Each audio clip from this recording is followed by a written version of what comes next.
What's up? How's it going? I'm Grant Cohn. The Niners finished day 8 of training camp today. Day 9 is tomorrow. Then they have the day off. Robert Saleh spoke today, and he answered questions about a lot of the rookies. And I think what he said was very interesting. So I'll interpret some of those things, and I'll get into my own interpretations of these players. Starting with the defensive lineman, the first 2 picks. We've really the star of training camp so far this year, especially the rookie star, is CJ West. We'll get to him in a little bit, but let's go in order of how they were picked. CJ West is overshadowing everyone, but what about the other 2D linemen the Niners drafted? Michaelel Williams and Alfred Collins. How are they doing? Well, they're both, when you ask about them, people say, well, they're huge. They're so big. Kyle Shanahan said yesterday that Michaelel Williams uses his hands as well as any defensive lineman he's seen coming out of college. Okay. I think there is definitely something to that. Let's start with Michaelel Williams. He, when he wins, he typically wins as a defensive tackle against a guard. And he usually, it's because of his length, his long arms, and his hand usage. So like when he goes up against Dominic Pooney and wins in 11-on-11s, that's how he does it. He has reach over Pooney, and he knows how to use his hands. So that's the good part about Michaelel Williams. The thing that to me is telling that he might be hurt. Well, we know he hurt his ankle. He's had a hurt ankle for a long time. We know he missed that practice the other day with an ankle injury. We don't know if it's related to the one he had in college. I'll ask Kyle Shanahan next time. But what we do know is now that he's back, he's not in the one-on-one drills. So, and when he does do the one-on-one drills, in the past, he was not going against starters. So I feel like there's a reason the Niners are doing that. They've been doing stuff like this ever since Kyle's here. And anytime you see a starter not going, or a first-round pick not going against starters in one-on-ones or not doing one-on-ones, usually that tells me that the Niners are trying to control the narrative about that player. And I don't know what the narrative would be. Maybe if Michaelel Williams went up against Ben Bartch or Colton McKivitz, he would lose in one-on-ones. I don't know. But to me, if he were to lose those matchups, it wouldn't be because he's not good. He's got the size and the hand usage. But what about his ankle? How healthy is he? If he's like soldiering through the off seasons because they need him to start week 1 and he's not really 100% healthy, then that would explain why he's not in all these drills. He does seem to limp a little bit at times at practice. And this is the book on him. He did it at Georgia. He hurt his ankle, high ankle sprain, and practiced on it the whole season, didn't miss much time. That's one of the things the Niners like about him. So if he's out there, it doesn't mean he's 100% healthy. And I just keep waiting for him to have this moment where he shows why he was the 11th pick in the draft. I mean, he's had moments like that show that he's good. I can definitely see that he can set the edge, even if he's going against Trent Williams. But I'd like to see him go up against I'd like to see him in one-on-ones. I would. I'd go up against a starter. And I guess we'll have to see him in the preseason too. Nothing to be alarmed about yet with Michaelel Williams. I think he's a good player. But if he's injured and if he's constantly has an ankle issue, then I guess we'll see. Alfred Collins is more concerning because he's a project and he missed rookie minicamp, OTAs, and minicamp. So he's behind.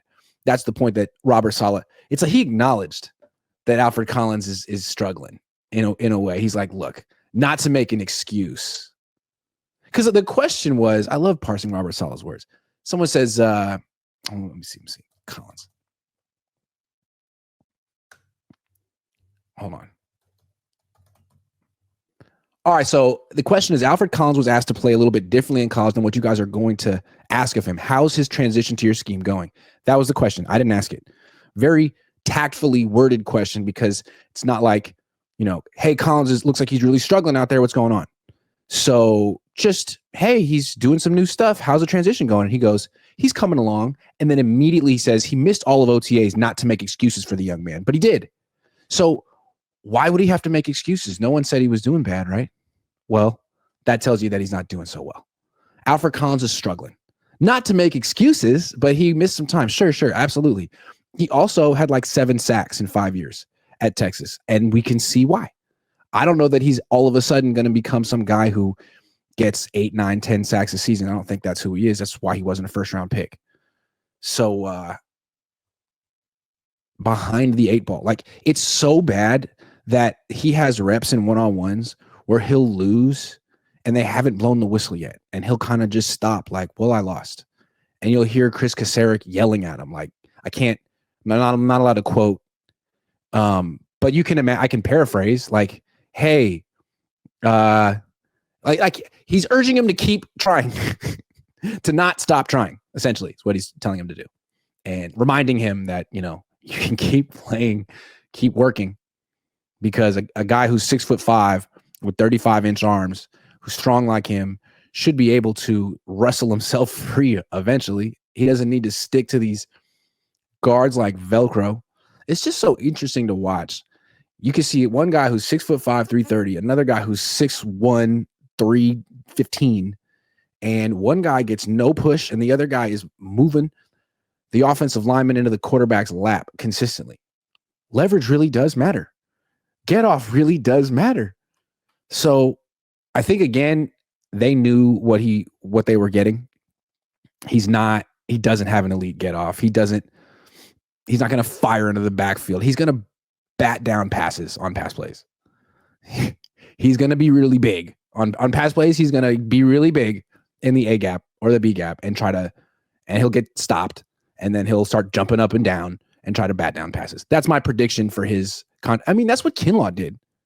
Remember Kinlaw as a rookie, he would stand straight up, get nowhere, and then start jumping up and down. And he had a pick 6 as a rookie, didn't he? He had a pick 6. I feel like we're going to see Alfred Collins have an interception this year. He might have more interceptions than sacks this year. But as long as he can anchor against double teams, he was worth the pick. Let's be real clear. I'm making fun of him a little bit. I'm not trying to make fun, but I'm like pointing out that he's really struggling in the pass rush drills, which is true. But if he can anchor against double teams, he was worth the pick. He was a second-round pick. Anchoring against double teams in the wide 9 is very difficult.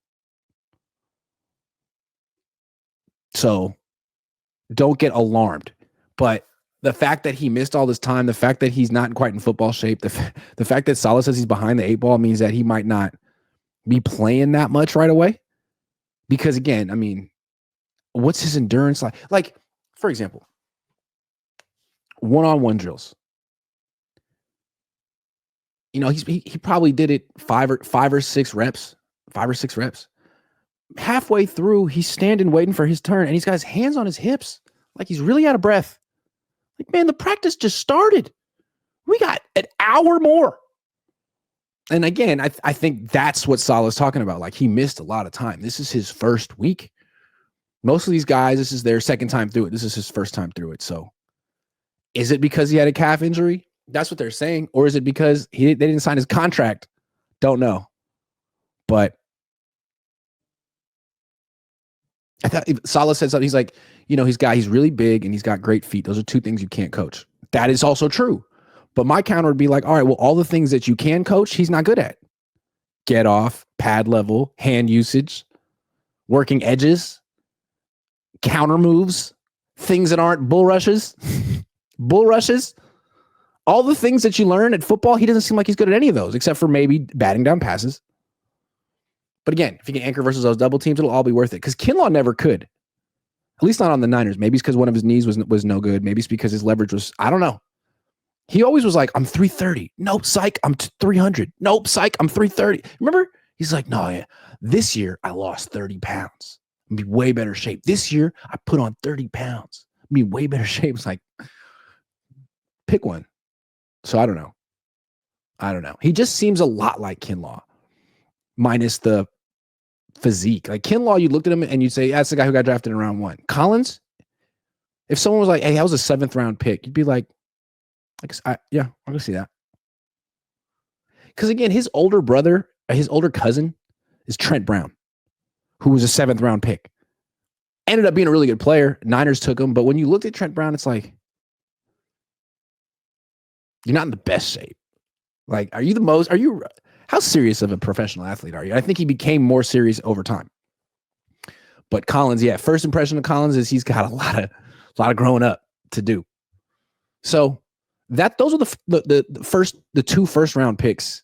a little underwhelming, at least in practice, because really their number one contribution really is going to be run defense, and neither one's popping off as dominant pass rushers in camp, even when they're going against backups.